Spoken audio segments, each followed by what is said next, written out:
আওয়ামী লীগ ২১ বছর লেগেছে ক্ষমতায় আসতে। আমি বিশ্বাস করি না আমাদের ২১ বছর লাগবে।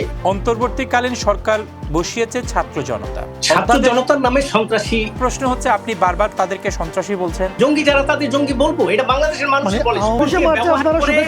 যারা এই দেশের অফিস খুললেন ভারতে, সরকার প্রধানমন্ত্রী ভারতে। বঙ্গবন্ধুকে হত্যাকাণ্ডের পর ২১ বছর লেগেছিল আপনাদের খেসারত দেয়া হয়েছে, খেসারত দিয়েছেন। আওয়ামী লীগ ২১ বছর লেগেছে ক্ষমতায় আসতে কিংবা রাজনীতিতে প্রতিষ্ঠিত হতে। এখন আমি বিশ্বাস করি না আমাদের ২১ বছর লাগবে। আমি এটা মোটেই বিশ্বাস করি না। আমি বলি, আমার প্রশ্ন শেষ হয়নি। এখন প্রশ্ন হচ্ছে, গত ১৮ মাসে আপনি বিএনপি সরকারকে বলছেন, জনাব মোহাম্মদ এ আরাফাত সাবেক তথ্যমন্ত্রী, তিনিও বলেছেন যে এর দায় বিএনপিকে নিতে হবে। ৫ই আগস্ট ঘটিয়েছে ছাত্র জনতা, অন্তর্বর্তীকালীন সরকার বসিয়েছে ছাত্র জনতা।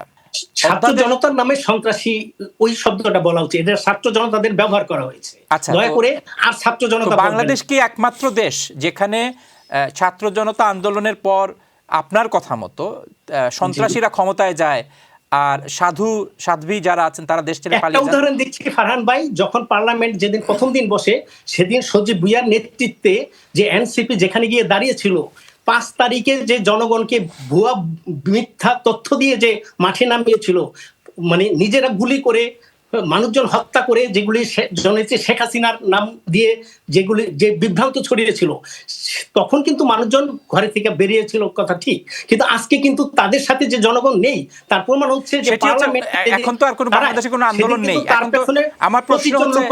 আমার প্রশ্ন হচ্ছে, আপনি বারবার তাদেরকে সন্ত্রাসী বলছেন। না, সন্ত্রাসী যারা তাদের তো সন্ত্রাসী বলবো, জঙ্গি যারা তাদের জঙ্গি বলবো। এটা বাংলাদেশের মানুষ বলে। আওয়ামী লীগের অভ্যাস হচ্ছে বাংলাদেশের জনগণ সন্ত্রাসী, আর ভারত থেকে যে বাংলাদেশের না তো জামাত শিবির এবং এই যে এরা শুধু দেশপ্রেমিক।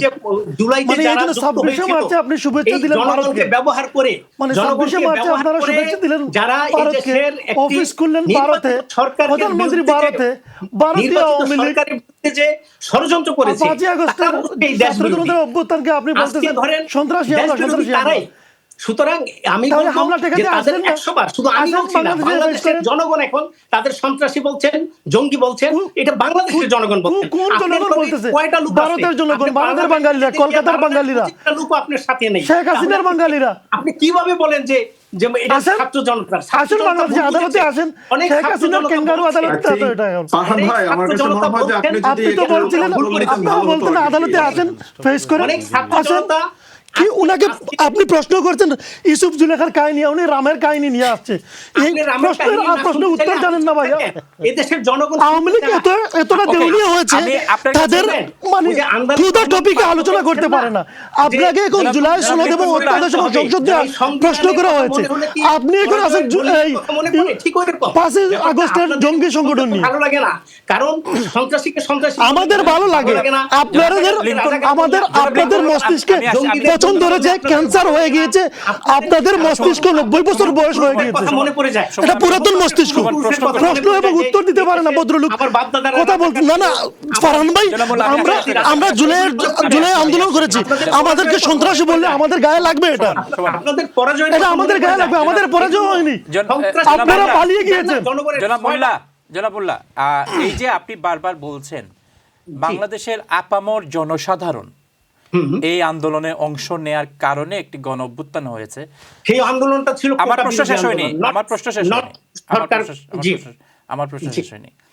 তো শেখ হাসিনা কি এতই ভীতু যে সন্ত্রাসীদের ভয়ে তিনি দেশ ছেড়ে পালিয়ে গেলেন? সাথে করে তার, আমার প্রশ্ন শেষ হয়নি, সাথে করে তার পুরো মন্ত্রী পরিষদ, সংসদ সদস্যবৃন্দ এবং বাইতুল মুকাররমের ইমাম সহ পালিয়ে গেলেন। আজ পর্যন্ত আমরা জানি না স্পিকার কোথায় আছেন, আমরা এখনো জানি না সাবেক প্রধান বিচারপতি কিংবা সাবেক স্পিকার কোথায় আছেন, কোথায় লুকিয়ে আছেন, আজ পর্যন্ত এখনো আমরা জানি না। এইরকম একটি ভীতু কাঠামো বাংলাদেশে বিদ্যমান ছিল, এটি তো আপনার জন্য লজ্জার না? ধন্যবাদ। আমি আপনার কাছে আসছি।